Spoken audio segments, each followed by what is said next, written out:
Assalamualaikum warahmatullahi wabarakatuh. Pertama-tama saya ucapkan alhamdulillahirrabbilalamin. Dan izinkan saya memperkenalkan diri.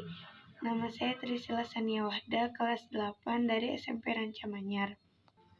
Pada kesempatan hari ini, saya akan menyampaikan hasil review buku yang telah saya baca dengan menggunakan teknik AI. Dalam teknik AI ini terdapat alasan, isi, dan hikmah. Judul cerita Si Kelingking, penulis Binar dan Fania, penerbit Andy Kids Publisher. Yang pertama ada alasan.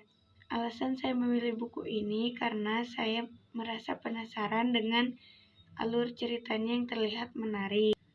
Yang kedua ada isi. Dalam cerita ini terdapat sebuah cerita di mana hiduplah sepasang suami istri di sebuah desa di Pulau Belitung.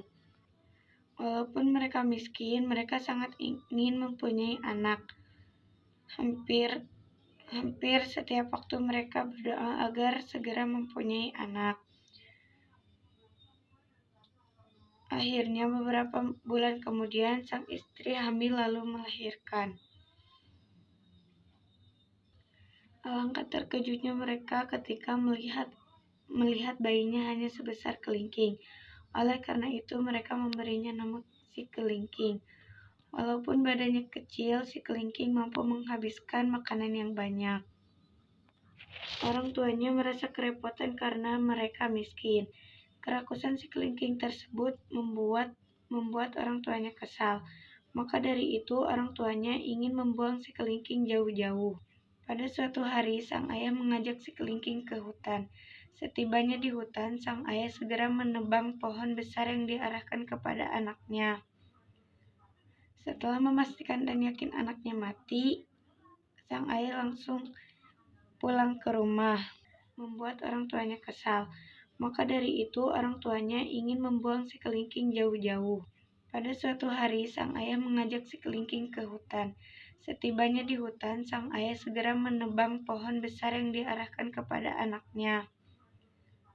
Setelah memastikan dan yakin anaknya mati, sang ayah langsung pulang ke rumah. Mendengar cerita suaminya, sang istri menjadi lega.